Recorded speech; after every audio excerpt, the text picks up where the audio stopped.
ಪಾಠ ಮಾಡದೆ ಬೀಡಿ ಸೇತಿದ್ರೆ ನಾನು ಸರ್ಕಾರಕ್ಕೆ ದೂರ ಬರೆಸ್ತೀನಷ್ಟೇ. ಎಷ್ಟೇ ಧೈರ್ಯ ನಿಮ್ಗೆ? ಚೋಟ್ ಮೆಣಸಿನಕಾಯಿ ಎಷ್ಟು ಉದ್ದ ಇದ್ದೀಯಾ, ನನ್ಗೆ ರೋಪ್ ಹಾಕ್ತೀಯಾ? ಏಯ್, ಅದೇನ್ ಬರೆಸ್ತೀಯೋ ಬಸ್ಕೋ ಹೋಗೋ.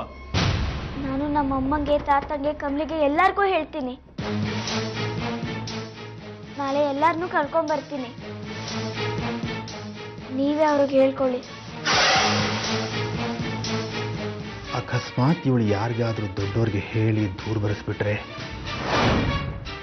ಯಾರಾದ್ರೂ ಇನ್ಸ್ಪೆಕ್ಷನ್ನು ಅದು ಇದು ಅಂತ ಬಂದ್ರೆ ಇಲ್ಲಿ ನಡೆಯೋದೆಲ್ಲ ಗೊತ್ತಾಗ್ಬಿಡತ್ತೆ. ನನ್ನ ಬಲಿ ಹಾಕ್ಬಿಡ್ತಾರೆ. ಸುಮ್ಮನಿರ್ಲಾರ್ದೆ ನಾನೇ ಇರುವೆ ಬಿಟ್ಕೊಂಡಂಗಾಗತ್ತೆ. ಇದೆಲ್ಲ ರಂಪ ಯಾಕೆ? ಏ ಸುಜಿ, ಸುಜಿ, ಸುಜಿ, ನಿಂತ್ಕೋ. ಇದನ್ನ ಯಾರಿಗೇನು ಹೇಳೋದು ಬೇಡ. ನೀನ್ ಬಾಯಿ ಮುಚ್ಚೊಂದು ತೆಪ್ಪಿದ್ರೆ ನಾಳೆಯಿಂದ ಪಾಠ ಶುರು ಮಾಡ್ತೀನಿ, ಸರಿನಾ? ನಮ್ ಗ್ರಹಚಾರಕ್ಕೆ ಕೊನೆನೇ ಇಲ್ಲ. ಯಾಕಮ್ಮ, ಏನಾಯ್ತು? ನಿನ್ನ ಅಳಿಯನ್ ಗುಂಡು ಬಿದ್ರೋತಿಯಕ್ಕೆ ಏನೋ ಸಮಸ್ಯೆ ಆಗಿದೆಯಂತ. ಅವರು ಯಾವಾಗ ಬೇಕಾದ್ರೂ ಸಾಯ್ಬೋದು. ಯಾವ ಕ್ಷಣದಲ್ಲಿ ಏನಾಗುತ್ತೋ ಅನ್ನೋ ಆತಂಕ ಪ್ರತಿ ಕ್ಷಣ ಕಾಣ್ತಾ ಇರುತ್ತಮ್ಮ. ಅಮ್ಮ, ಏನೇ ಸುಜಿ, ಇವತ್ತು ಇಷ್ಟೊಂದು ಖುಷಿಯಾಗಿದ್ಯಾ? ಹೂನಮ್ಮ, ಇವತ್ತು ಸ್ಕೂಲೆಲ್ಲ ನಾವೇ ಕ್ಲೀನ್ ಮಾಡಿದ್ವಿ. ಹಾಗಾದ್ರೆ ಮೇಷ್ಟ್ರು ಪಾಠ ಮಾಡಿರ್ಬೇಕು. ಇಲ್ಲ, ನಾಳೆಯಿಂದ ಪಾಠ ಮಾಡ್ತೀನಿ ಅಂತ ಅಂದಿದ್ದಾರೆ. ಹೌದಾ? ಅದೇನು ಇದ್ದಕ್ಕಿದ್ದ ಹಾಗೆ ಅವ್ರಿಗೆ ಜ್ಞಾನೋದಯ ಆಗ್ಬಿಟ್ಟಿದೆ? ಅವರಾಗೆ ಏನು ಪಾಠ ಮಾಡ್ತೀನಿ ಅಂತ ಹೇಳಲಿಲ್ಲ. ನಾನು ದೂರ ಬರೆಸ್ತೀನಿ ಅಂತ ಅಂದಿದ್ದಕ್ಕೆ ಆಯ್ತು ನಾಳೆಯಿಂದ ಪಾಠ ಮಾಡ್ತೀನಿ ಅಂತ ಅಂದಿದ್ದಾರೆ. ಏನು, ನೀನು ದೂರ ಬರ್ಸ್ತೀನಿ ಅಂದ್ಯಾ? ಇದ್ಯಾ, ನೀನೆಂಥ ದೂರ ಬರ್ಸ್ತೀಯ?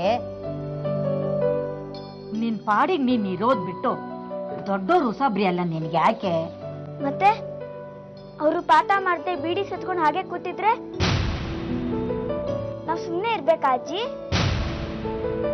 ಗಂಗು ಸರ್, ನಾನೊಂದು ಸ್ವಲ್ಪ ದಿವಸ ಫಾರಿನ್ ಟೂರ್ ಹೋಗ್ತಾ ಇದ್ದೀನಿ. ಹೌದಾ ಸರ್? ಹಾಂ, ಒಂದು 10 ದೇಶಗಳಿಂದ ಬಿಸ್ನೆಸ್ ಪ್ರಪೋಸಲ್ಸ್ ಬಂದಿದ್ದಾವೆ.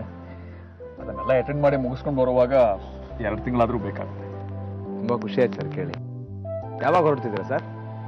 ಇವತ್ತು ರಾತ್ರಿನೇ ಹೊರಡ್ತಾ ಇದ್ದೀನಿ. ಮನೆ ಕಡೆ ಜೋಪಾನ ಗಂಗು. ಖಂಡಿತ ಸರ್. ಹಾಂ, ಇನ್ನೊಂದು ವಿಷಯ, ಇಲ್ಲಿ ಕೆಲಸ ಬ್ಯುಸಿಯಾಗಿರ್ತಿ ಹಾಗೆ ಹೀಗೆ ಅಂತ ಸರೋಜಾ ಸೂಜಿನ ಮರ್ತು ಬಿಡ್ಬೇಡ.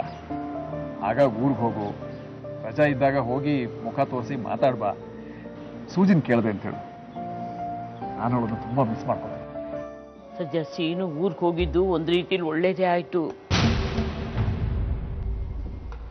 ನೀನು ಹಳ್ಳಿಗೆ ಹೋಗಿ ಅಲ್ಲಿ ಪರಿಸ್ಥಿತಿ ಎಲ್ಲ ಬಂದು ಹೇಳಿದ ಮೇಲೆ ಇನ್ನು ಸರೋಜಾ ಸೂಜಿ ಇಬ್ಬರು ಎಲ್ಲ ಸಾಮಾನು ಪ್ಯಾಕ್ ಮಾಡಿಕೊಂಡು ಮತ್ತೆ ಇಲ್ಲೇ ಬಂದು ಅಲ್ಲಿ ಜಾಂಡ ಊರ್ಬಿಡ್ತಾರೋ ಅಂತ ನನಗೆ ಗಾಬರಿ ಆಗೋಗಿತ್ತು. ಇಲ್ಲಿಗೇನಾದರೂ ಅವ್ರು ಬಂದ್ಬಿಟ್ಟಿದ್ದಿದ್ರೆ ಸೀನುಗೆ ನಾನು ಟ್ಯೂಟರ್ ಸಿಗಲಿಲ್ಲ ಅಂತ ಹೇಳಿದ್ದೀನಿ ಅಂತ ಗೊತ್ತಾಗ್ಬಿಡ್ತಿತ್ತು. ಸದ್ಯ ಈಗ ಸೀನು ಇಲ್ಲದೆ ಇರೋದ್ರಿಂದ ಆ ಆತಂಕ ಇಲ್ಲ.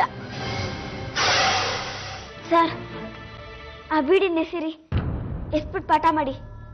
ಅದನ್ನೆಲ್ಲ ಹೇಳಕ್ಕೆ ನೀನ್ ಯಾರೇ? ಏಯ್, ನಾನು ಪಾಠ ಮಾಡಲ್ಲ, ಇಲ್ಲೇ ಕೂತು ಬೀಡಿ ಸೇತೀನಿ. ಏನಿವಾಗ? ಏಯ್ ಏಯ್